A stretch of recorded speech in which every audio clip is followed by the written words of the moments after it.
Olá, sejam todos bem-vindos ao Laboratório de Cidadania Digital. Hoje nós temos um bate-papo para lá de especial.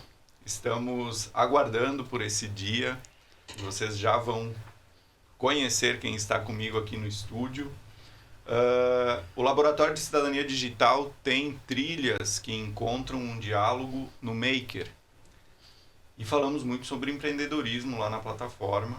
Estamos construindo esses conteúdos e tivemos, por meio do Jardel, que vocês já viram por aqui, estudante de engenharia mecatrônica, empreendedor, tivemos o prazer de receber Júlia Peron Metzger. Bem-vinda ao Laboratório de Cidadania Digital, Júlia. Bem-vinda ao IFSC. Eu gostaria de começar pedindo que você se apresente para a nossa audiência e fale principalmente o que te trouxe aqui hoje. Muito obrigada, é um prazer estar aqui com o pessoal hoje, é um prazer também ter recebido esse convite. Eu sou a Júlia, então, para quem ainda não me conhece, eu sou engenheira da computação, trabalho com desenvolvimento de hardware. Isso que vocês estão vendo aqui, ó, esses brinquinhos, é um dos meus produtos, é isso que eu desenvolvo, mas para além desse trabalho, desde 2017 eu produzo conteúdo para a internet, ensinando eletrônica, mostrando o meu dia a dia de trabalho, tentando trazer possibilidades aí para quem quer tanto empreender quanto desenvolver projetos um pouquinho mais profissionais aqui no Brasil.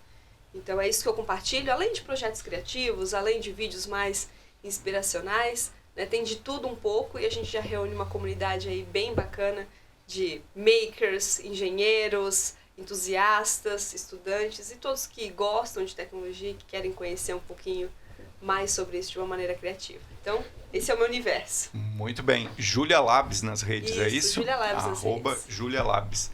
E temos também aqui na bancada, como eu disse, antecipei para vocês na abertura, Jardel Carlos Godinho, Engenharia Mecatrônica.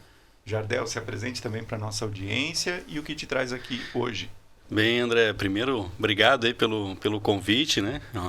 Honra e uma satisfação estar aqui novamente. Também estou muito feliz aí de ter feito essa ponte aí com a Júlia e trazer ela para essa conversa. É uma pessoa que eu admiro já há bastante tempo, né? Uma inspiração, principalmente para as novas gerações aí, o pessoal que está entrando, né?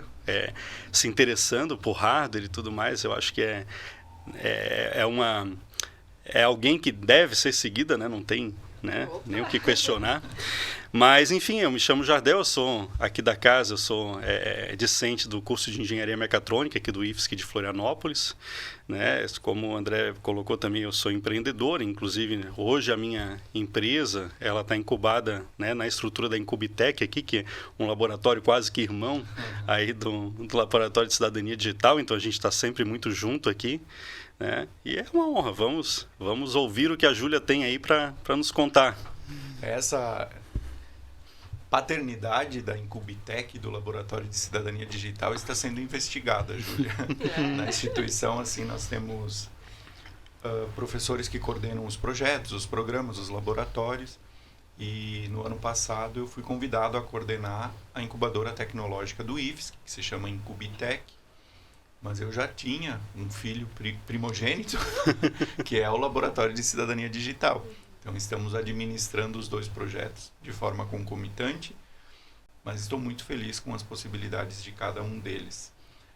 Aqui nós temos o Laboratório de Cidadania Digital, e olhando aí para a sua trajetória, para a sua formação, eu percebi que você vem do Laboratório de Inovação Tecnológica na Educação, da Univale. Isso, exatamente. O que fez com que você, ao longo da graduação, se envolvesse com um laboratório? Essa pergunta ela vem de um simples motivo. Às vezes, na sala de aula, eu sugiro aos estudantes que procurem os laboratórios, se hospedem em algum laboratório. E, com raras exceções, existe o entendimento de como seria isso. Mas daí o que eu vou fazer? Talvez a partir da sua trajetória nós consigamos inspirar mais futuros engenheiros, né, estudantes de qualquer que seja a sua área. Mas como a Júlia para no laboratório, chega até o laboratório e que conselho você deixa para os estudantes de engenharia que de alguma forma estão mais envolvidos com o ensino, com a sala de aula e talvez até tendo dificuldade para encontrar tempo aquela parte que é mais legal, né? Que é a inovação, o empreendedorismo, a ciência como um todo. Olha, a minha trajetória no laboratório de pesquisa, ela começou muito cedo na graduação.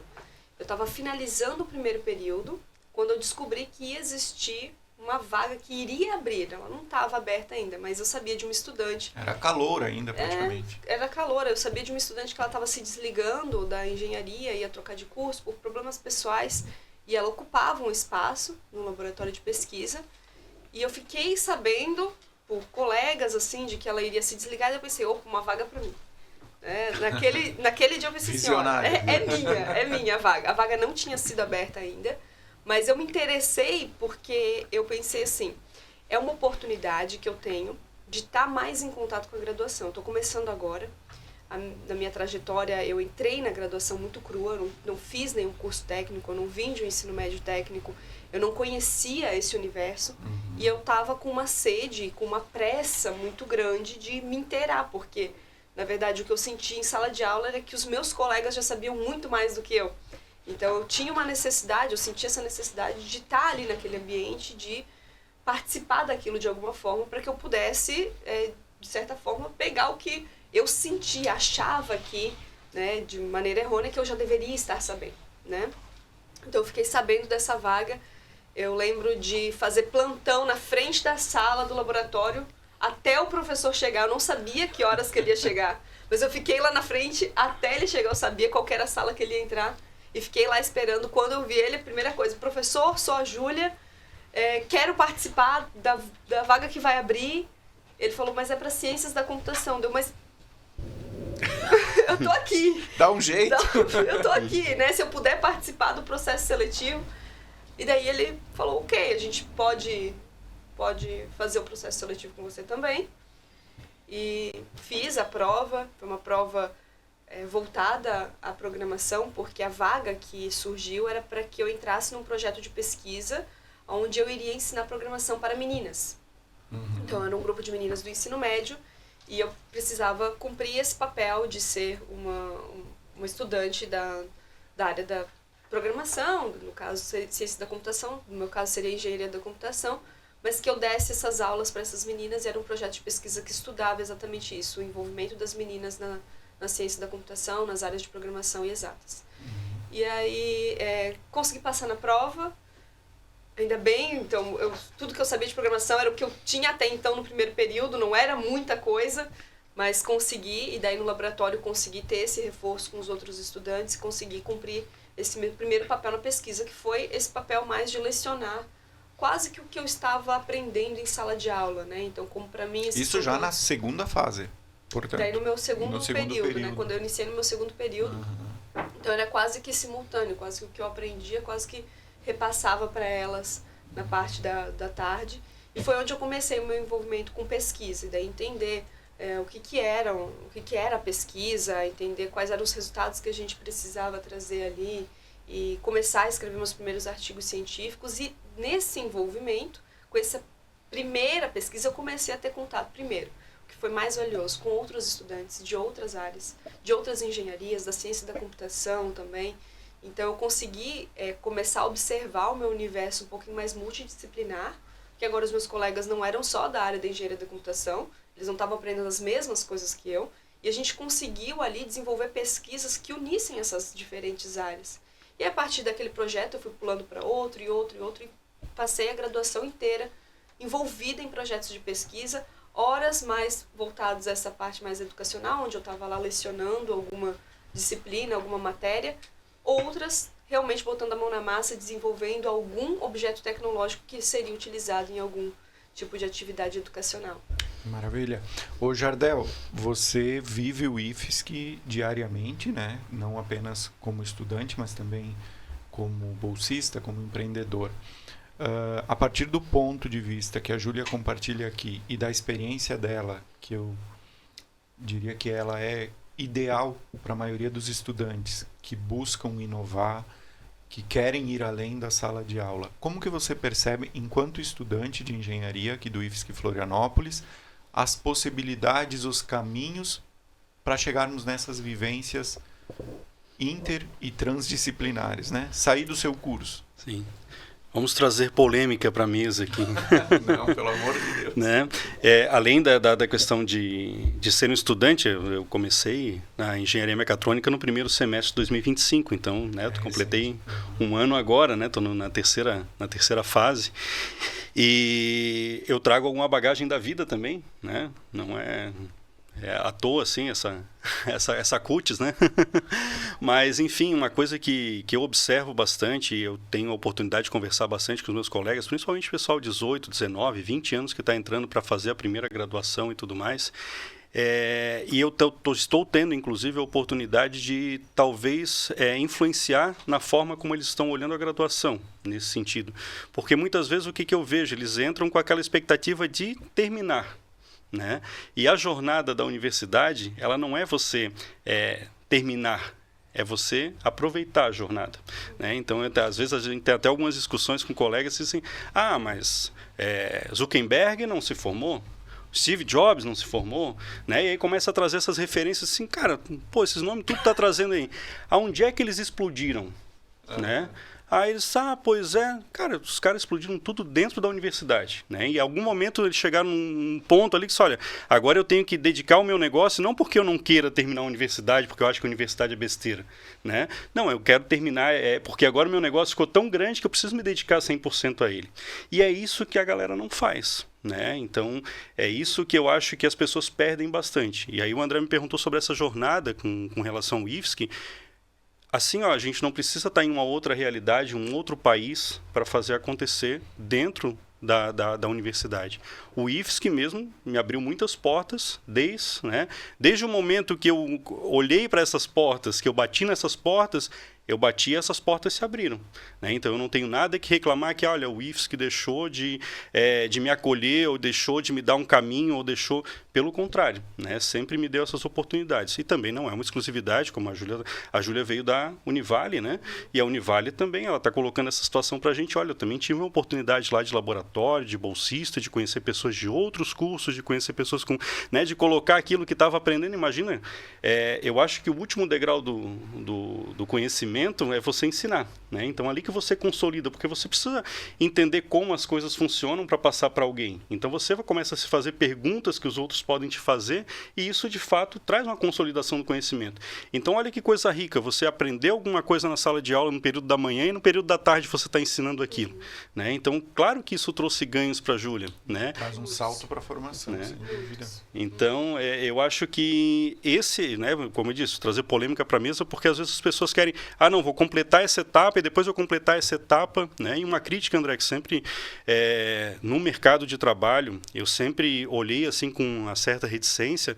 A minha primeira graduação eu não fiz o mesmo aproveitamento que eu estou fazendo hoje, né?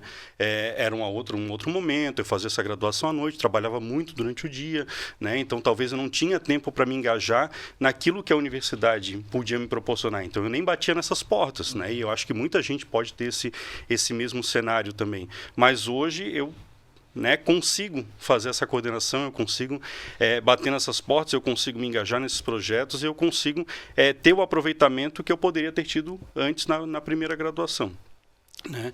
Então, um recado que eu... assim, quando no mercado, eu me deparei muitas vezes com pessoas que chegam assim, olha, eu estou trabalhando há 1 ano nessa empresa, eu aprendi muito mais nesse 1 ano que eu estou trabalhando nessa empresa do que os 4, 5 anos de universidade, né? E aí agora eu começo a entender, claro, você não aproveitou a universidade como ela tinha que ser aproveitada, né? Então, quando você chegou numa empresa que colocou a mão na massa, que você teve que, de fato, resolver problemas, aí sim, né? Agora eu estou aprendendo, agora eu estou gostando de aprender, agora eu estou gostando de fazer isso, né? Então, esse cenário hoje, para mim, ele é muito claro, né? E como eu falei antes, isso talvez resultado de... né, já ter vivido alguns anos a mais do que os meus colegas que hoje estão, né, estão na graduação, né, e de ter essa clareza de poder, né, me engajar, né, e aproveitar essas oportunidades que a universidade traz. Maravilha. Nós temos um termo dentro da metodologia, inclusive aqui do Laboratório de Cidadania Digital, e tentamos levar isso para a sala de aula. Vários outros colegas de toda a rede, certamente os institutos federais são referência nesse ponto, mas que é o termo do protagonismo discente, né? E aí nós brincamos às vezes nos cafés com os professores que em alguns momentos, não adianta tentar promover o protagonismo, porque o aluno quer o passivismo. Sim, Ele quer frequentar e concluir o curso, né? Júlia, como que é a sua rotina, né? Vamos dar um salto aí da sua jornada dentro da universidade. Eu quero entender como que você chegou à produtora de conteúdo, o quanto isso te trouxe de conexões, o quanto isso transforma o teu dia a dia, as tuas possibilidades enquanto engenheira de computação, né? Mas eu gostaria antes que você falasse um pouco sobre a sua rotina ainda, enquanto eterna estudante, produtora de conteúdo, e como que você percebe a importância do incentivo ao protagonismo discente, assim, a postura, né? Eu preciso defender antes essa geração, né? Todo mundo diz, a geração que está acomodada, que está... Não é bem assim. Eu concordo que não é bem assim. De forma alguma. Precisamos defendê-los. Que bom. Seja bem-vinda mais uma vez. Agora eu me sinto mais em casa. Eu concordo, porque principalmente nas minhas redes, assim, quando eu posto alguma coisa diferente, o pessoal também me lê muito como jovem ainda, né? Eu tenho essa carinha bem... E você de fato é. Sim, sou bem jovem, mas eu tenho essa carinha, assim, um pouquinho mais nova, porque cuido bem do meu skincare, mas eu já tenho 30 anos, né? Então eu já passei pela graduação, já tenho os meus negócios, já tenho a minha empresa, não é o meu primeiro negócio, certo, né? Então, normalmente quando às vezes eu posto algum vídeo, o pessoal me lê mais na faixa dos 20, 17, às vezes por ver rapidinho ali os cortes dos vídeos, aí diz assim, nossa, é algo diferente do que a gente está vendo dos jovens hoje em dia. Mas eu não acho que é, porque hoje a minha comunidade, eu tenho nutrido um público que se parece comigo, né? Que gosta de botar a mão na massa, que tem bastante desse protagonismo, que entende isso, porque eu acho que é o público que acaba se identificando com o meu trabalho também. E eu vejo a quantidade de jovens hoje que estão afim de estudar de verdade, de fazer os seus negócios, de botar a mão na massa, de encarar desafios, né? Então, já começando assim pelo que eu vejo no meu dia a dia, essa comunidade que não é pequena, que é uma comunidade que só cresce, eu vejo que isso não é verdade, né? O pessoal tá assim muito afim de fazer as coisas acontecerem. Concordo plenamente. Né? O que esta geração contemporânea da sala de aula, seja na educação básica ou no ensino superior, não está afim é de aula chata. Exatamente. Eles não estão afim de teoria pela teoria. Mas óbvio que nem todo o conhecimento é aplicável imediatamente em prototipagem, por exemplo, em fabricação. Ou que não precisa de uma base. De uma formação integral? Não, ninguém está dizendo isso. Antes que os haters nos ataquem, isso, exatamente. Defendemos a formação integral. Mas, principalmente, precisamos reencantar esses adolescentes, esses jovens, ainda que nas primeiras fases. Né? A gente tem buscado entender de que forma, por exemplo, garantir que desde o início do curso tenha aulas em laboratório. Nossa, isso seria maravilhoso. Porque o ser engenheiro não pode ser uma promessa que ele vai ver talvez ser cumprida depois de atravessar a peregrinação dos cálculos, né? Então, para um estudante de início de curso ou inclusive até de fases mais avançadas, eventualmente que estejam insatisfeitos com a sua escola, com a sua formação, que conselho você daria? Assim, eu sempre recebo esse público, né? E assim como o que aconteceu comigo, e hoje visitando a Univale já, eu vejo o quanto que isso mudou, porque eu imagino que todas as instituições já estão muito atentas a isso, a essa parte maçante inicial que as engenharias têm. E eu passei por isso, né, de uma forma bem difícil também, não conseguindo me enxergar, não conseguindo me identificar, me perguntando quando que eu vou fazer alguma coisa, quando que isso aqui vai servir, quando né? Que começa a engenharia. Quando que começa a engenharia, e sempre existe uma promessa, a partir do sexto período, e de fato, eu brinco, quem passou até o sexto período não desiste mais, porque aí já está botando a mão na massa, não tem mais como voltar, né? Porque agora a pessoa se encanta realmente, né, com o que ela consegue fazer. Mas eu recebo esses estudantes e o meu conselho é sempre ser mais ativo, então, no seu horário particular, né? Durante todo o meu processo de graduação, eu tive essa oportunidade de estar em um laboratório de pesquisa. E nesse laboratório, por conta do professor orientador, o professor André Rabi, sempre foi muito sempre estimulou muito esse protagonismo nosso e sempre deu muita voz às nossas ideias, eu conseguia, nesse período, dar voz a projetos pessoais, projetos que eu queria colocar ali junto com os estudantes. Então, esse mão na massa veio muito cedo e fez muita diferença por conta dessa relação com os laboratórios de pesquisa que eu não tinha dentro de sala de aula naquela época. Hoje, eu sei que as coisas já mudaram bastante, imagino que vão continuar mudando, mas naquela época era onde eu conseguia suprir. E hoje, dentro da minha comunidade, o que eu tento oferecer para o pessoal é realmente participe dos projetos junto comigo. Eu estou fazendo um projeto, replica o projeto por aí, o pessoal replica mesmo. É eu construindo desse lado, o pessoal construindo do outro. Olha, aqui deu esse resultado. Eu falo, aqui deu assim. Aí, de repente, a pessoa já modificou, fez algo de diferente. Se eu tenho, às vezes, acesso à impressora 3D, a pessoa não tem, faz um de papelão, dá um jeito, ou encontra um colega que tem, consegue também fazer. Então, replicar esses projetos interessantes e trazer coisas que vão fazer sentido para a sua vida. Se para a minha vida vai fazer sentido eu ter uma plantinha inteligente, faça essa plantinha, se dedique a isso. Não é um projeto bobo, coloque ali sua paixão, seu amor para fazer aquilo, porque às vezes nesses pequenos projetos a gente aprende muito do que a gente não espera que vai aprender. Porque o mão na massa, realmente, como o Jardel trouxe, às vezes os estudantes vão ter a impressão de que quando chegaram no mercado de trabalho que foi onde aprenderam de verdade.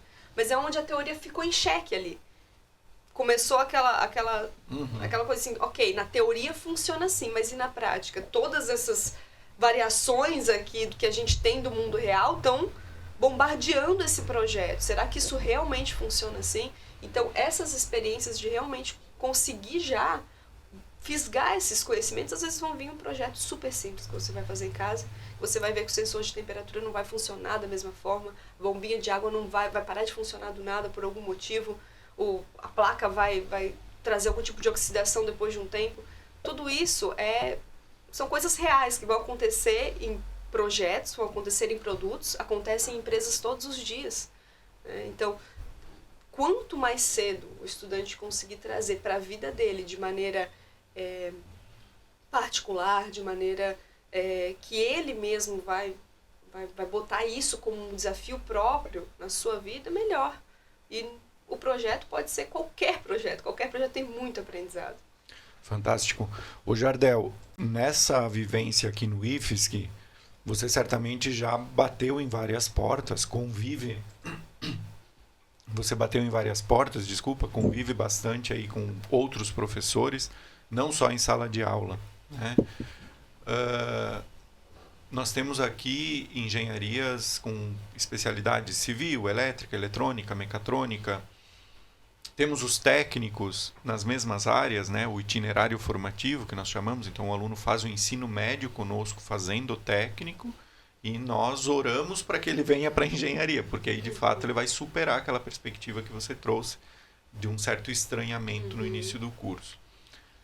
A sua dica, Jardel, para os colegas, seja do IFSC, do IFC, que é o catarinense, são nossos parceiros, a UFSC, para estudantes de engenharia de maneira geral.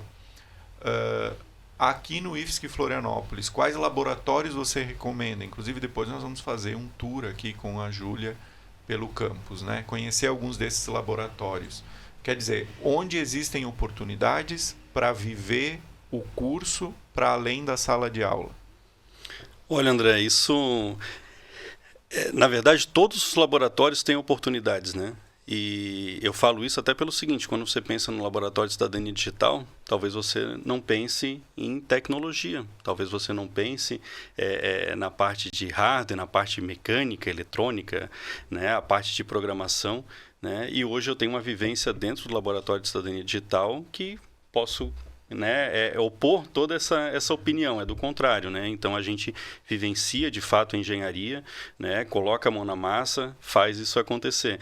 Então eu acho que, né, não tem uma resposta única, eu acho que todos os laboratórios têm oportunidades. A gente, né, até o André não sabe, mas a gente, antes de chegar aqui nessa sala, a gente deu uma fugidinha, passou no laboratório de drone e a gente viu um monte de coisa que eu mesmo aqui dentro do IFSC, que não tinha visto ainda, surpreendente. Aliás, um abraço para o professor Leandro, né, que sempre nos recebe muito bem lá. E depois o pessoal, como tu falou, vai até poder acompanhar também uma visita com mais calma, né, Júlia? Que a gente já saiu de lá com vontade de voltar já. Mas assim, juntar né? Toda a tecnologia que a gente tem por trás de fazer um drone voar, de visão computacional que faz isso ser autônomo, enfim, né? Mas com outras ciências também. Então a gente estava lá vendo uma aproximação que tem com a biologia, né? E monitoramento de cetáceos, né? Poxa, quem queria trabalhar com drone, mas estou monitorando cetáceo, né? A questão de inspeção de rede elétrica que a gente viu lá também, né? Enfim. Mudanças climáticas, né? Os drones estão entrando em cheio aí nessa questão também. Exato. Então, quer dizer, você entra às vezes num laboratório e você, ao entrar, você tem uma visão e quando você sai de lá, você tem uma visão completamente diferente, né?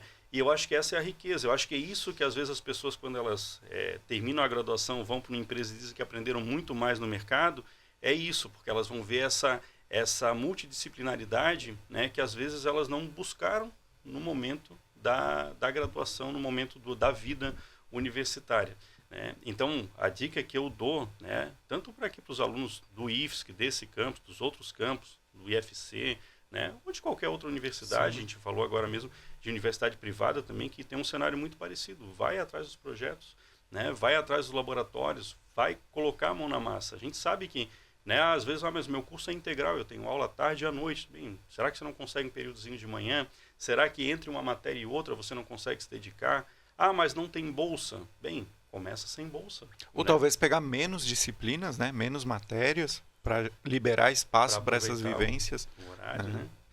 Então, existem várias estratégias, mas eu acho que a estratégia mais importante é, de fato, colocar, né, tentar colocar a mão na massa, se expor, né?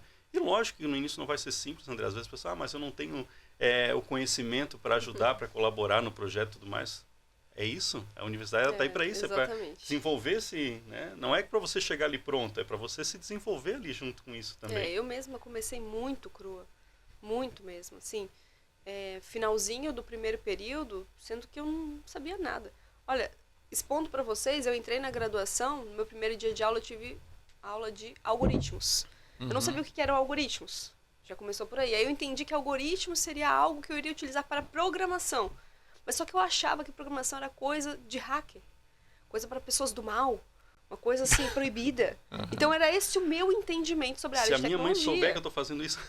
Exatamente isso. Como que eu vou explicar em casa? Eu achei que era uma coisa ilegal, né? Eu estou aprendendo isso, a base para fazer isso? Como assim? Né? Então, esse era o meu entendimento. Então, dentro da minha vivência ali dos meus 5 anos da graduação, olha o quanto que estar exposta a esse ambiente mudou realmente todo o meu background, tudo que eu compreendi sobre esse universo de tecnologia e também consegui me desenvolver bem como engenheira, né? Então... Excelente. Se nós fôssemos fazer um traçado temporal, a educação tem um flerte com a tecnologia que é desde sempre, né? Não vamos ir tão longe no passado, lá para os jesuítas, vamos falar da universidade moderna, da universidade contemporânea, mas ao mesmo tempo que se sabe a importância da integração com a tecnologia, em vários contextos, culturais principalmente, a tecnologia na sala de aula, a tecnologia no currículo, gera estranhamento, né? Seja lá na educação básica, o Jardel acompanha aí nossos projetos, a gente está em 32 municípios agora, dentro de escolas, principalmente de ensino médio, mas Fundamental 1 e 2 também, promovendo formação de professores, formação com os estudantes, com as famílias, mas a todo tempo existe e persiste um tabu em relação à tecnologia na sala de aula, né? E aí você fala que na primeira fase de engenharia da computação você estranhou algoritmo. Superar esse estranhamento é cultural e vai levar aí pelo menos mais uma década, né? Alguns países radicalizaram, colocaram programação no ensino fundamental, depois voltaram atrás, né? Você entende que, pelas tuas vivências, né, eu sei que você roda bastante, esteve na China recentemente, vou reiterar o convite, sigam a Júlia nas redes sociais para acompanhar de perto esse movimento. Mas em todas essas vivências, o que você percebe da postura do Brasil, da educação brasileira, pensando a tecnologia em sala de aula? Está faltando alguma coisa? A gente está no caminho? Como que a Júlia vê isso? As únicas opiniões que eu tenho para dar são base em vivência muito pessoal. né? Eu não sou uma estudante da área de educação profundamente. O único contato que eu tive com essa área foi realmente durante a graduação, no laboratório de pesquisa. Mas o que eu sinto, assim, com as experiências que a gente fazia lá com os estudantes e com a minha experiência pessoal, e colocando isso muito em comparação, porque lá eu estava, muitas vezes, atuando, tentando passar esses conhecimentos que eu não tive para a galera do ensino fundamental e médio, né? E o que eu percebi? Realmente, essa questão de radicalizar e trazer como uma matéria, por exemplo, trazer programação como uma matéria, como se todos eles fossem se tornar programadores no final, eu acho que isso não tem resultado.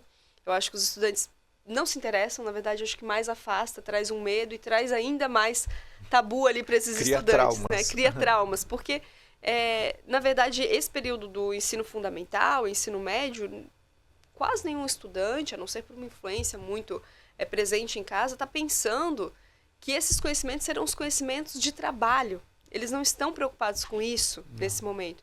Eles querem explorar, entender como o mundo funciona, saber o que dá para fazer, entender o que se encaixa com os interesses pessoais deles. E foi nesses resultados onde eu tive, como pesquisadora, um melhor resultado, né, dentro do laboratório, e como experiência pessoal também um melhor resultado de aprendizado. Foi quando a gente trouxe a tecnologia, esses conhecimentos, como uma ferramenta para você fazer o que você gostaria de fazer.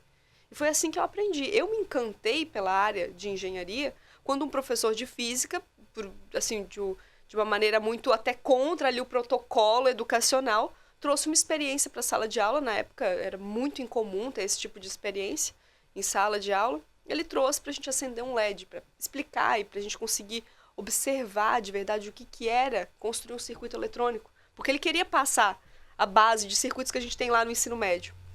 Ele queria que a gente visualizasse isso, entendesse que não é uma coisa assim de outro mundo. E foi nessa pequena experiência que, assim, não poderia ter entregado muito mais. Hoje em dia, imagino que isso seja algo muito mais comum, e até espero que seja em sala de aula algo muito mais comum, a gente conseguir visualizar algumas coisas. Isso me despertou. E para os estudantes é a mesma coisa. Quando a gente traz a tecnologia, a programação eletrônica como uma ferramenta, se você pegar isso aqui, você consegue fazer isso aqui. Olha, você quer trazer esse efeito, você quer fazer essa fantasia, você quer fazer esse cenário, você quer fazer esse artesanato, quer que ele brilhe, gire, para que a sua planta entenda se está com sede ou não. Você consegue fazer isso com essa ferramenta aqui. E aí, com essa abordagem, a coisa muda. Porque aí eu não estou mais aprendendo uma habilidade super, né, que eu vou depois usar para o mercado de trabalho, uma coisa muito distante. Não é distante, é agora. Eu preciso que a minha fantasia brilhe. Eu preciso que essa hélice gire. Eu preciso que a minha planta receba água. É isso que eu preciso. Eu tenho uma habilidade prática para resolver um problema de agora, né? E isso sempre trouxe bons resultados e conectando com o que eu apliquei com os estudantes no ensino médio e no ensino fundamental, que sempre deu certo essa abordagem de projetos, com a minha vivência, quando eu acendi um LED, a primeira coisa que eu pensei não era sobre o circuito que o professor estava ensinando. Eu só pensei assim, nossa, eu adoro fazer artesanato. Imagina se os olhinhos dos meus negocinhos começassem a brilhar. Nossa, eu vou levar para casa. Eu pedi para ele para levar para casa. Eu queria trazer isso para o meu universo. Porque na hora eu olhei e pensei, isso dá para fazer o que eu quero. Não era pela magia de aprender o que é um circuito eletrônico. Na verdade, naquele momento, eu acho que eu me desliguei totalmente da aula. Nem estava entendendo mais o que ele estava falando, porque eu estava fascinada por aquele LED e o que aquilo poderia me proporcionar como ferramenta. Sim, a sua fala me traz à memória vários projetos internos aqui, né? Inclusive o Robô de Mamão. Robô de Mamão, da professora Maria Cláudia Castro. Nós vamos tentar conhecer alguns aí, e certamente essa é a primeira de muitas outras visitas. Eu queria entender como você chega no YouTube, né, como produtora de conteúdo, e por que esse foco em hardware? Como que se deu essa virada de chave? Assim? Você chegou aí para o mundo do trabalho formal antes? Quer dizer, você é só blogueirinha de hardware favorita ou você também trabalha? Até me permite um complemento nessa pergunta, porque assim, quem gosta de hardware, quem, né, tem algum encanto por hardware, vê na Júlia a pessoa ideal. Poxa, você é youtuber e hardware, nossa, essa é a minha vida, né, dos sonhos, né? Então, conta pra gente como é que chegou nessa vida dos sonhos aí pra muita gente. Que bom que seria, assim, eu gostaria muito que o pessoal de hardware compartilhasse mais conhecimento, porque na verdade é um universo bem difícil da gente conseguir conhecimento e até de compartilhar ideias, porque existe um tabu muito grande de se eu compartilhar, alguém vai copiar, né? Sendo que não é bem assim que acontece, né? Não é exatamente assim, você abrir como você fez alguma coisa, expor alguma coisa, um conhecimento não significa que a pessoa vá replicar o que você vai fazer, né? Mas vamos lá, eu comecei a gravar os meus vídeos para o YouTube dentro do laboratório de pesquisa, quando eu estava na universidade. Eu estava no 7º período. Que ano isso, lembra? 2017. 2017, tá. Isso. E comecei a gravar os vídeos lá porque eu me vi num cenário onde eu tinha à disposição ferramentas, eu tinha à disposição placas, eu tinha à disposição conhecimentos, colegas para tirar dúvidas, eu tinha à disposição um cenário perfeito para fazer um canal no YouTube e compartilhar conhecimentos. Eu já estava me envolvendo com os períodos finais ali da graduação, onde eu já tinha matérias práticas, então a gente sempre fazia algum projeto prático, sempre tinha alguma coisa e desde mais novinha ali, esse encantamento pelo YouTube, ele já existia, né?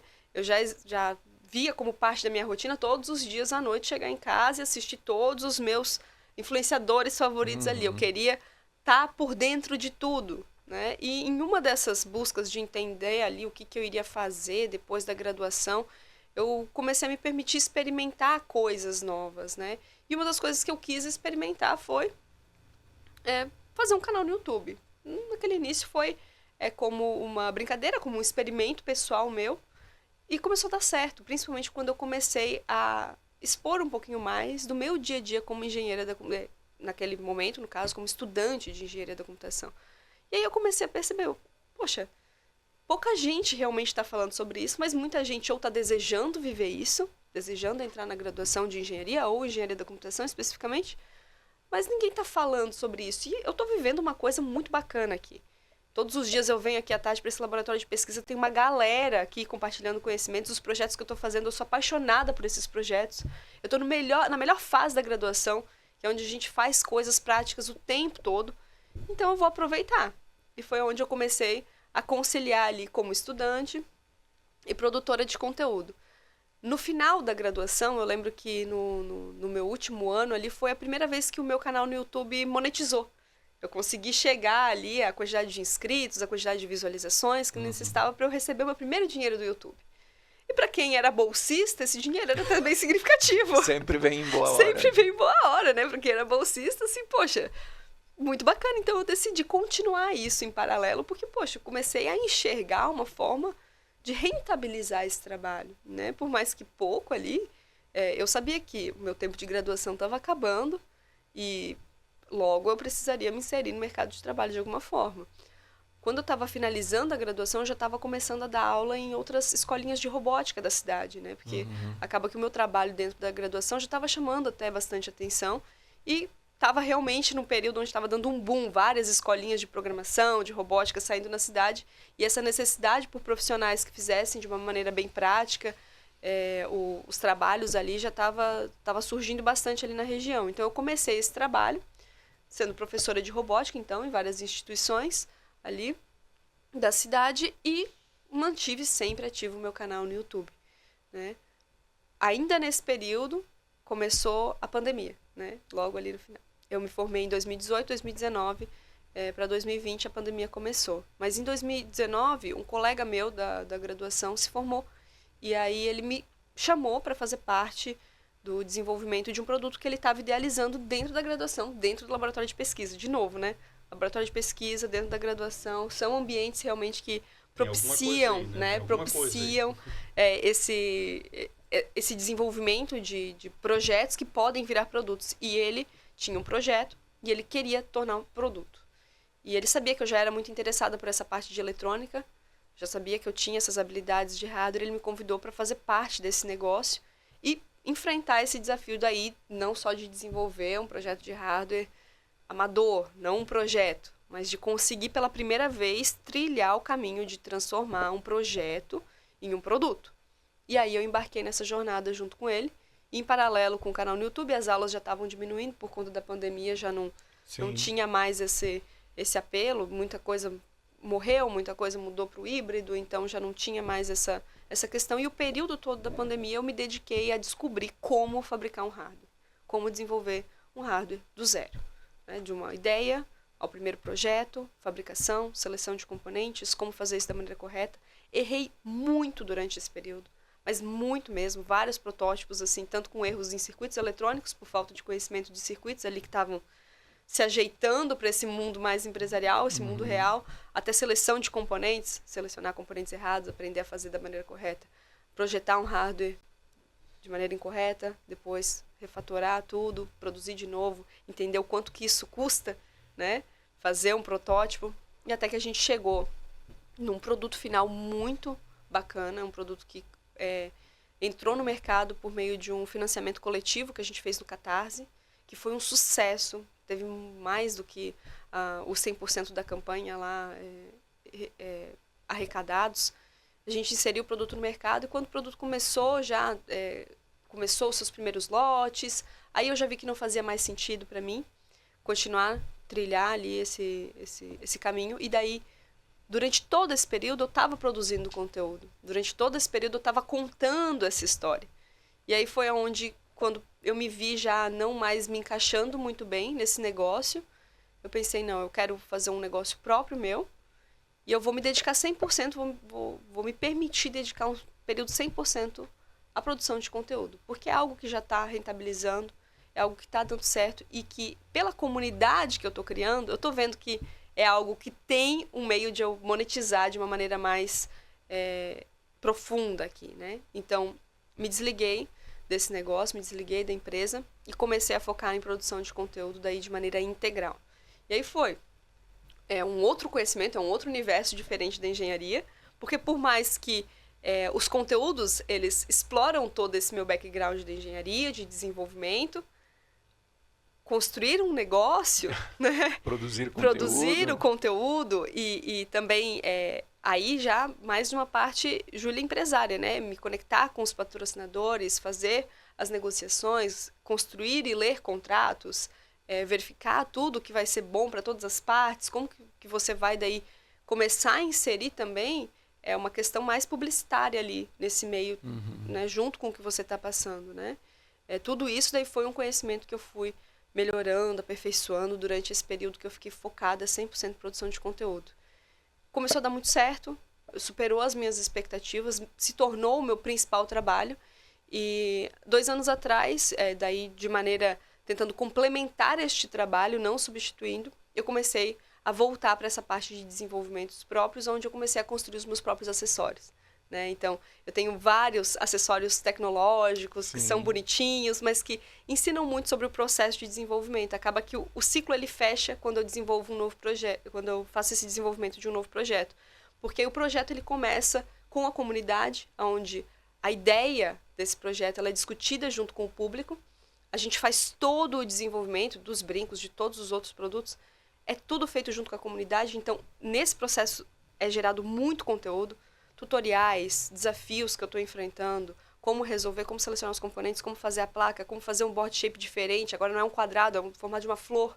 Né? Então, todas essas questões, qual é a fábrica que vai produzir, como que eu mando e-mail para a fábrica, quais são os arquivos que a fábrica precisa, o que a fábrica me perguntou, o que está de errado, o que precisa refatorar. Fabricar, como que eu importo esse produto, como que ele vai chegar aqui depois da fabricação. E os componentes eletrônicos, de onde vem, como selecionar. Por que eu fiz essa seleção desses componentes específicos? E aí depois, quando o produto entra no mercado, você já deve imaginar que o público que está nutrido tem desejo no produto. Então, é onde eu monetizo em todo o processo de produção de conteúdo e depois eu monetizo com a venda também. Então, que também tem uma carga de conhecimentos específicos, de precificação, sim, exatamente. Aí, mais um conhecimento assim, para eu conseguir colocar um produto pela primeira vez no mercado sozinha, não na startup, né? Foi muito difícil, porque todas essas essas questões, elas embatem ali. E toda a precificação do produto, ela começa também a vir na minha disponibilidade, né? Os primeiros lotes do meu produto, eles precisaram ser soldados à mão, porque eu não tinha orçamento suficiente para contratar uma montadora ou para fazer essa montagem em fábrica. Então, ok, como que eu vou monetizar, então, até o mão na massa? Até okay. Alcançar o... Até essa parte que hoje é um desafio, é algo que o meu negócio tem de pior, né, de mais custoso, como que eu vou monetizar isso? E aí foram lives, produção de conteúdo, e daí os patrocinadores entram. Então, essas estratégias de como conseguir fazer esse ecossistema que é muito único para o que eu fiz, né? Fantástico. Nesse movimento todo que nós estamos conversando, e a sua história, parabéns, assim, é uma trajetória riquíssima e tenho certeza que já inspira e inspirará ainda muitas meninas das engenharias, né? E, claro, todos os estudantes destes cursos, não apenas engenharia, né? Nós temos aqui, por exemplo, o design, que hoje é bacharelado, mas tem um foco muito grande em design de produto, que também passa por todas essas fases, tem um flerte, uma paixão com o artesanato, com a mão na massa, né? Olhando para tudo isso, a instituição, no caso o IFSC, tem várias estratégias para tornar o currículo, a formação, mais atrativa. A incubadora tecnológica é um espaço onde nós acolhemos estes entusiastas, às vezes taxados de sonhadores ou de malucos, que são aqueles estudantes que estão o tempo todo, não em regra, mas a maioria deles estão o tempo todo atentos a oportunidades do mercado. E são eternos insatisfeitos. Então, sempre buscam uma resposta mais adequada. Mas por que não está funcionando? Como que nós podemos alterar? E não preciso te dizer que em todas essas características eu vejo o perfil do Jardel, por exemplo, sempre buscando, não, mas e se a gente fizer diferente? Ah, mas nessa aula poderia ser de outra forma. A incubadora tecnológica, ela acolhe esses estudantes e diz, legal, agora vamos aplicar técnica nessas tuas ideias para que você consiga se apresentar no ecossistema de inovação formal e informal com um projeto, com um plano de negócio. Então, para quem está nos acompanhando, incubadora tecnológica é um ambiente de cocriação para aplicar técnicas de inovação, de empreendedorismo, para que uma ideia se transforme num plano de negócio. E aí, a depender do estágio de pré-incubação, incubação, enfim, a depender da gradação da ideia, ela pode captar recurso lá fora, recebe lances de investimento, né? Um pouco a trajetória que você falou aqui, que passou ao longo da sua vida enquanto engenheira recém-formada e foi empreender na questão dos conteúdos. Pela primeira vez, depois de 8 meses, né, Jardel, acho que podemos arredondar aí, de estudos, de análise, de metodologia, nós conseguimos chegar num produto, num evento que estamos chamando de Jornada de Inovação Aberta da Incubitec. E desde muito cedo percebemos que não daria certo se nós restringíssemos ao IFSC ou se nós restringíssemos a órgãos públicos, e aí trouxemos no nome, né? Método de Inovação Aberta, Jornada Incubitec. Você é uma das palestrantes convidadas e confirmada, né? Então, eu vou começar pelo Jardel. O que é a Jornada de Inovação Aberta da Incubitec, Jardel? Olha, André, isso é fruto de um trabalho nosso aí desses 8 meses, como você colocou, né? A gente, até fazendo uma síntese daquilo que você colocou, a Incubitec, a pessoa entra com uma ideia e sai com um negócio, né? Então, tudo que existe nesse meio, né, a questão do plano, a questão do próprio produto, definição de produto, mercado, estratégias e tudo mais, isso tudo acontece com o apoio da incubadora. E isso é muito rico, é muito importante, e principalmente nesse sentido, né, Júlia, que assim, ó, vamos pensar em engenharia. Lógico que em engenharia a gente estuda economia, a gente estuda a própria administração para engenharia, a gente estuda empreendedorismo, né, dentro da própria engenharia, Mas colocar isso tudo junto e misturado em prática é muito difícil, né? Não é fácil. E contar, né, com uma incubadora, né, associada à universidade, isso é muito importante, é muito rico, né? Mas nós temos um problema, vamos dizer assim, né, porque o estudante normalmente ele não vê o empreendedorismo de uma forma clara como alternativa. Ele vê o empreendedorismo como, né, às vezes até alguém acha que não consegui um trabalho, eu vou empreender, que é o famoso empreendedorismo por necessidade, né? E não é isso, o empreendedorismo muitas vezes é uma opção de vida, né? É uma opção como foi a tua, né? Tu pensasse em certo momento, olha, eu estava dentro desse projeto, agora eu vou empreender com o meu negócio, eu vou fazer com as minhas coisas, eu vou implementar tudo aquilo que eu acredito que funcione, né? E de uma forma muito interessante, porque, né, empreendendo inclusive com educação, levando outras pessoas, né, fazendo outras pessoas, né, vamos dizer assim, subindo a maré para todos os barquinhos subirem juntos, né, e eu acho isso muito legal. Mas o empreendedorismo ele é uma opção, e às vezes uma opção de vida e tudo mais. E a Incubitec, ela, né, ajuda a estruturar isso. Mas a gente quis fazer algo para mostrar também para as pessoas, né, dentro da universidade, para as pessoas de fora da universidade, o que é um incubador, o que é a Incubitec, como que ela pode ajudar e tudo mais. E a gente começou a analisar outros sistemas de inovação, outros métodos, outras ferramentas aí que a gente usa, né? E começou a olhar o que o pessoal não gosta nisso, né? Mas por que a gente às vezes faz um programa dentro de um ambiente, ou às vezes até numa cidade e tudo mais, aí coloca o pessoal lá para desenvolver alguma coisa, e por que aquele negócio não vai para frente? Onde é que tenha, né? Quais são as fricções? E a gente percebeu o seguinte, olha, existem vários métodos, e às vezes os métodos eles são tomados pelas estratégias de negócio exclusivamente, não pela estratégia de desenvolvimento. E o que a gente faz então para o desenvolvimento, né? Que método existe para desenvolvimento? Olha, Hackathon normalmente é um método muito eficiente para desenvolvimento, né? Você junta pessoas com habilidades complementares e tudo mais, entrega um problema para essas pessoas e diz, ó, vamos resolver, cada um com o seu conhecimento, né? Vamos juntar forças aqui, vamos resolver esse problema.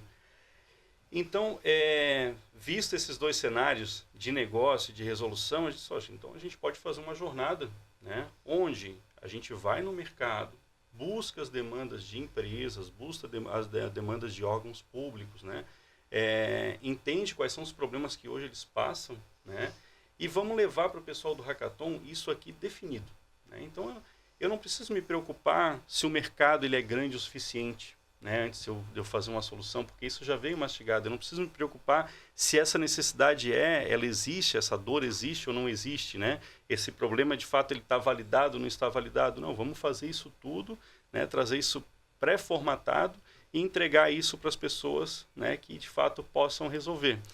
E a gente resolveu, né, olhando para essa situação do Hackathon, né, começamos a analisar. Eu sou da parte de desenvolvimento de software, né? E nos hackathons de desenvolvimento de software é aquela situação, 24 horas, 48 horas, vira a noite e tal, e aquela loucura para você entregar uma solução, né, num prazo extremamente curto. E uma das coisas que a gente às vezes deixa de participar dessas jornadas é por causa disso. Poxa, 48 horas, nossa, mas eu já trabalho a semana toda, eu vou pegar um sábado e um domingo, e aí na segunda-feira eu vou estar destruído para trabalhar uma semana inteira de novo, tal, né? Não sei se é para mim, eu não sei se eu estou no momento agora, não sei se vou fazer isso agora ou depois. Então a gente não faz sentido também a gente limitar isso em 48 horas. Por quê? Né? Por que a gente não faz uma cadência de 4 semanas? Né? Em 4 semanas a gente reúne essas equipes, a gente dá um suporte para essas equipes, ou seja, eu tenho esse problema, né? Eu preciso chegar a uma solução desse problema. Eu quero que a equipe chegue naquela solução, eu não quero que ela desvie do caminho, né? Eu não quero que ela eu peça, sei lá, uma banana e ela me entregue uma maçã. Eu quero, né, que no final ela me entregue a melhor banana que ela puder me entregar, né? Então, se eu tenho tempo, né, e se a Incubitec, né, ela consegue apoiar essas pessoas, né, que hoje já trazem esses projetos para cá, essas ideias, por que a gente não faz uma jornada onde a gente pode trazer várias ideias, fazer um intensivão de 28 dias, né?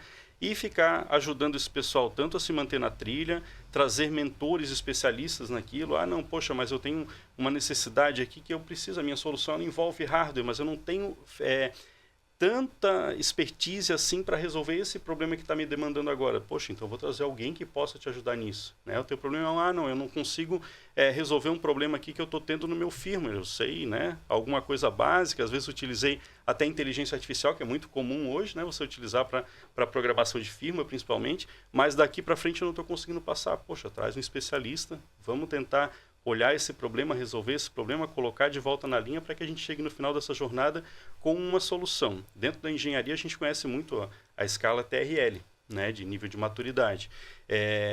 No empreendedorismo, a gente, né, fala de MVP, fala de POC e tudo mais, mas o foco dessa jornada é que a gente consiga entregar um POC, uma prova de conceito. Chegue lá no final e você tenha alguma coisa que possa mostrar, né, para o público, para as pessoas que vão avaliar todas as ideias, que você conseguiu chegar numa solução para aquele problema. Que seria o equivalente ao TRL3. Exatamente, equivalente ao TRL3 dentro da engenharia, que é uma escala bem usada no TLR, para quem está nos ouvindo aí, nos acompanhando, é uma escala que vai do 1 ao 9, né? E o 1 é basicamente a ideia, o 2 é você ter uma fundamentação teórica, né, para a sua hipótese, né, você ter uma teoria bem formatada, e o 3, de fato, é você conseguir construir uma prova de conceito. Daí para frente, né, vai até o 9, que é o produto pronto para industrialização e tudo mais. Né, então... Muito bem. Então fica o convite, né, para toda a audiência, conheçam a página. Temos vários parceiros, vou citar aqui rapidamente, além da Incubitec, do próprio Instituto Federal, a Receita Federal, que é nossa parceira há muitos anos, não poderia ser diferente, né? Preocupada com a questão da cidadania fiscal. Tem um programa deles também que chama Receita Cidadã. Então a Receita está conosco, trazendo desafios, provocando os estudantes de todas as áreas a pensar em soluções. Temos a Receita Federal também oferece itens para a premiação das equipes vencedoras. Temos o Sebrae Startups, que já é nosso parceiro nesse e em outros programas também. A ACM Tech Floripa, Python Floripa. Recentemente, antes de começarmos a gravar aqui, fechamos com a Prefeitura de São José. Já temos a Escola de Governo da Prefeitura de Florianópolis. Estamos buscando a Prefeitura de Biguaçu.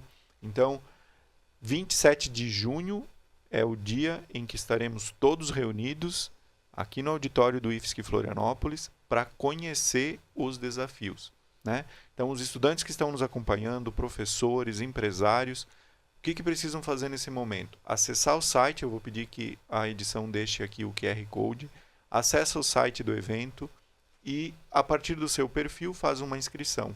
Você vai concorrer como competidor, quer dizer, eu quero desenvolver uma solução para um dos desafios apresentados, 3 a 5 pessoas, tendo um líder de equipe.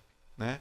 Gratuita a inscrição, gratuita a participação no evento, com premiação, certificação, todo aquele padrão de qualidade dos eventos do IFSC.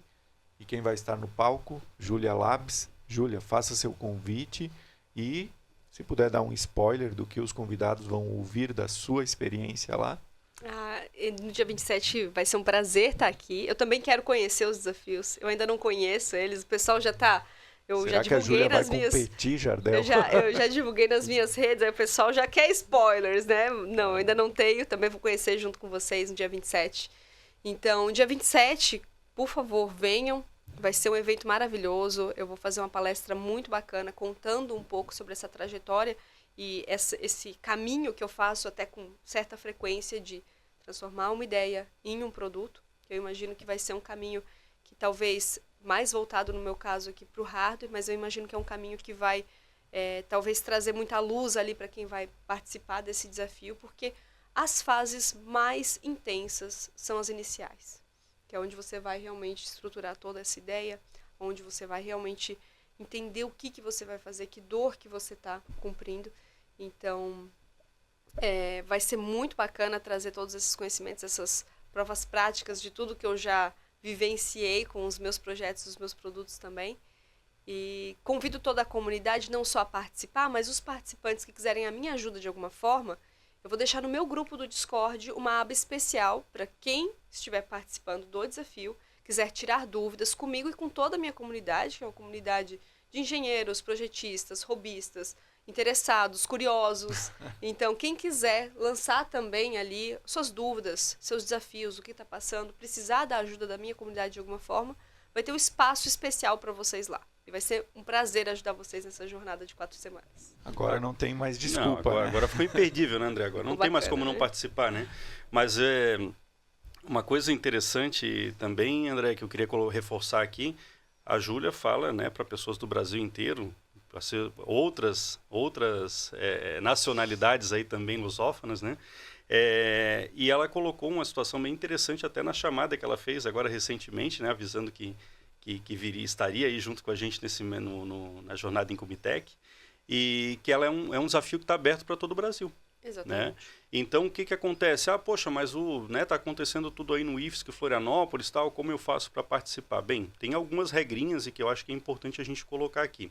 A equipe ela tem que ter entre 3 e 5 participantes, né? O mínimo de 3, o máximo de 5. Posso fazer sozinho? Não posso. Mas nós vamos ter algumas novidades, né? O pessoal fica de olho aí que a gente vai ter algumas ferramentas que vão ajudar você a encontrar a sua equipe, né? Então, isso já é um spoiler aí que a gente tá dando, né? Então, vamos ajudar. Se eu não puder estar pessoalmente, sei lá, eu estudo no IFC Camboriú, no IFC Araquari, ou no IFSC São Miguel do Oeste. Não vou desembolsar agora, me colocar... ou sou menor de 18 anos, né? Enfim. Claro que pode participar online, né, Jardel? Exatamente. Então, essa composição da equipe é a chave, né? Porque se a sua equipe for para a etapa final, é necessário que 2 pessoas estejam presencialmente para apresentar o projeto. Mas afinal é lá em 25 de julho. 25 de julho, né? Então tem bastante tempo para se organizar. E você pode fazer essa composição da equipe com pessoas que estão em Florianópolis ou que estão em Santa Catarina, que podem, né, estar disponíveis nesse dia, né, para vir e fazer essa apresentação. Então, esse é o segredo. Você pode participar de qualquer lugar do Brasil, né? Você pode fazer parte da equipe, desenvolver de forma remota, né, com seus colegas, desde que 2 pessoas estejam disponíveis para a final, para a apresentação. E mais uma coisa, André, que a gente fala, mas como, né, a gente está falando aqui de dentro da academia e tudo mais, às vezes o pessoal, poxa, mas isso é coisa para universitário, tal, isso eu não vou... Não é coisa para universitário, não é coisa para aluno do IFSC, não é, sabe? Pessoas de 14 a N anos, né, podem participar sem problema nenhum. Inclusive, uma coisa que a gente incentiva é essa mistura, né? Então, vou pegar uma pessoa que, né, eventualmente está na universidade e ela diz, poxa, eu tenho aqui um conhecimento em software, mas eu não tenho conhecimento em hardware. Mas o meu vizinho, ele tem aqui uma oficina de eletrônica e aquilo que eu preciso para o hardware, de repente ele pode me ajudar. Chama ele para fazer parte, né? A gente tem um desafio, André, que é de mobilidade urbana, né? E aí nesse desafio vai pintar spoiler, Júlia. Tô vendo aqui. E esse desafio de mobilidade urbana, poxa, que legal seria se você pegasse uma pessoa, poxa, a pessoa é um motorista aposentado, por exemplo, né? E ela tem bastante expertise no trânsito, né? Como funciona e o que ajudaria, o que atrapalharia dentro dessa dinâmica do trânsito. Poxa, essa pessoa não pode fazer parte da equipe do Hackathon, né? E junto com outras expertises de hardware, de software, de eletrônica, enfim, né? Trazer uma solução adequada para esse problema, eu acho que faz todo sentido e no mercado é assim que funciona, né, Júlia? Porque se você tem uma necessidade dentro de uma empresa, você chama as pessoas que têm outras, né, capacidades, outras vivências para entender os problemas, para, né, tentar entregar a melhor solução possível. E é essa a dinâmica do Hackathon também. Então, temos alguém inventivo, né? Temos alguém criativo. Alguém curioso, vem fazer parte. Eu acho que vai ser muito interessante. Pai e filho, vale? Né? Pode trazer a família, pode fazer, né, um projeto em família. Eu acho que isso é muito enriquecedor, inclusive, né? Algo que, né, além da questão técnica, é algo que aproxima, né, as pessoas também. Então, vale todas essas formações aí, né? Então, é só... Tem curiosidade, tem vontade, é só vir e participar. Vou revisar aqui, então, para a nossa audiência. 27 de junho é o dia do Hackathon, Jornada Aberta de Inovação da Incubitec. As inscrições podem ser feitas desde agora, foram lançadas, na verdade, no domingo. Rolou antes uma lista de espera, já estão todos migrando para o formulário de inscrição. Então acessem o site, o link está aqui na descrição desse vídeo.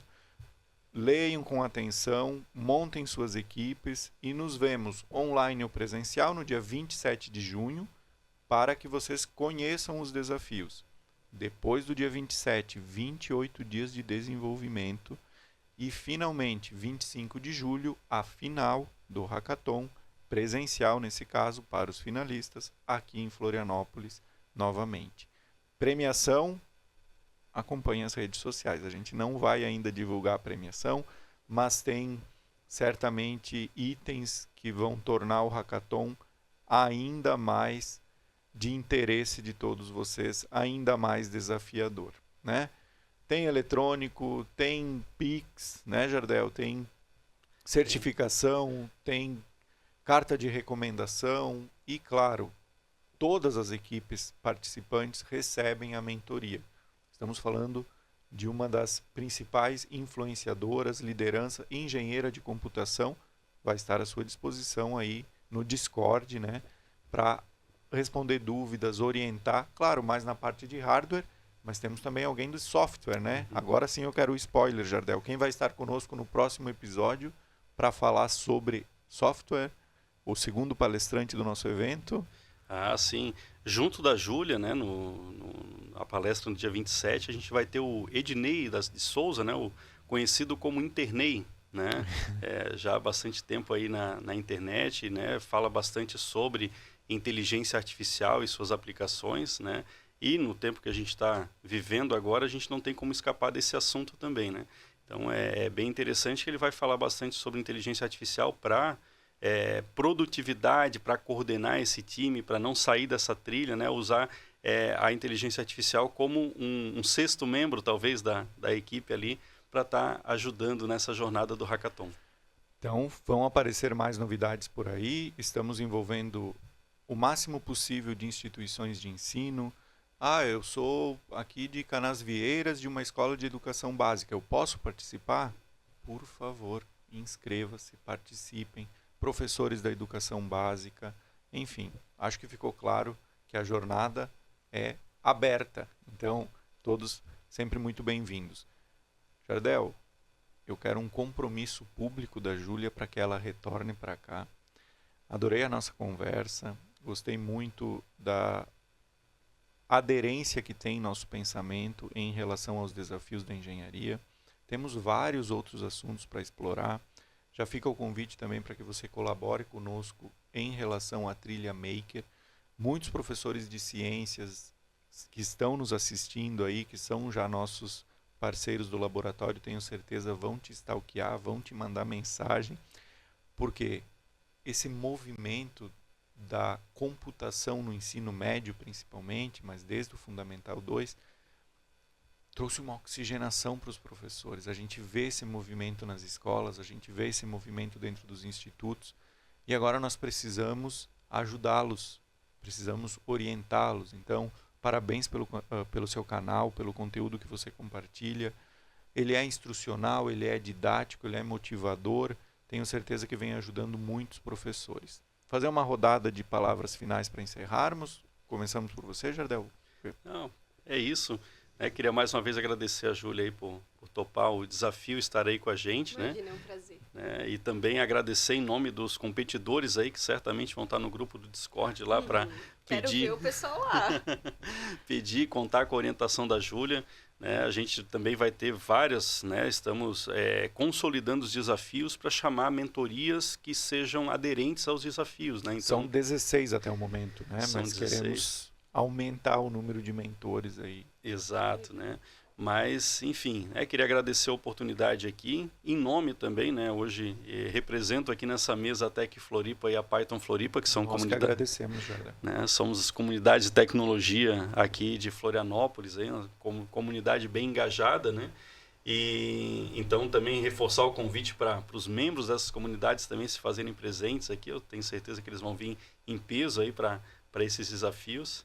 E agradecer a oportunidade, a Júlia e tudo mais. E é isso. Espero todo mundo aí encontrar todos no dia 27, né, no nosso evento de lançamento. Muito bem. Se a plataforma der problema, para você que está nos acompanhando, cobrem do Jardel. Ele que está à frente aí dessa parte de comunicação também. Júlia, temos o seu compromisso para que você retorne? Com certeza, me convidem. Acho que a nossa conversa aqui foi muito boa, muito produtiva. Estou adorando conhecer o IFSC aqui. A gente deu só um spoilerzinho, a gente passou só por alguns laboratórios e eu já fiquei doida ali para conhecer um pouquinho mais dos trabalhos. Até convido o pessoal que quiser conhecer, então, junto comigo o IFSC aqui. Hoje eu vou estar gravando um vídeo mostrando cada um dos laboratórios, as minhas impressões também aqui. Então, o pessoal que quiser acompanhar no YouTube vai sair esse vlog aqui, né? Passando esse dia aqui junto com vocês. Que só pelo spoilerzinho que eu recebi, eu tenho certeza que vai ser muito produtivo. A gente é apaixonado pelos laboratórios, pelo IFSC. Eu já estou me apaixonando também. Seja bem-vinda sempre.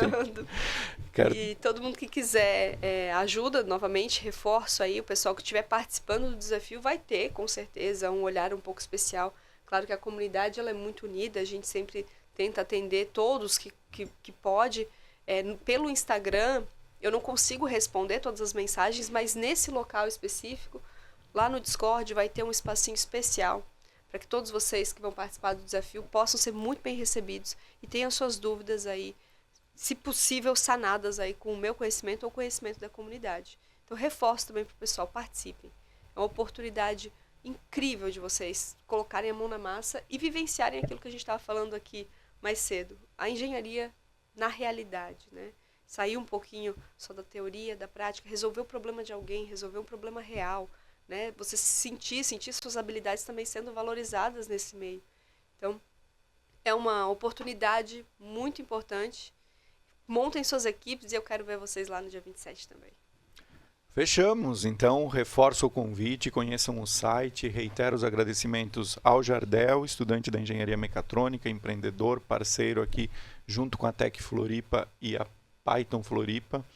E também agradecer a Júlia, primeira vez aqui no IFSC, que seja a primeira de muitas. Sigam o canal da Júlia, acompanhem os conteúdos aqui do Laboratório de Cidadania Digital. A Incubitec lançou Instagram recentemente, né? Um projeto novo aqui da instituição, então sigam lá também. Só buscar por Incubadora Tecnológica IFSC, já vai aparecer. Quero estender os agradecimentos também aos líderes que estão nos ajudando noutros campi, né? Nós temos, por exemplo, lá em Chapecó, Engenharia de Controle e Automação, Engenharia Elétrica em Jaraguá do Sul, temos Engenharia Civil em Criciúma, enfim. O IFSC e o IFC, felizmente, nem sempre foi assim. Hoje, a rede federal cobre todo o estado de Santa Catarina e todos são muito bem-vindos para a jornada de inovação da Incubitec aqui do IFSC. Obrigado por acompanharem esse episódio conosco. Sigam os nossos canais, novidades a qualquer momento. Tchau, gente!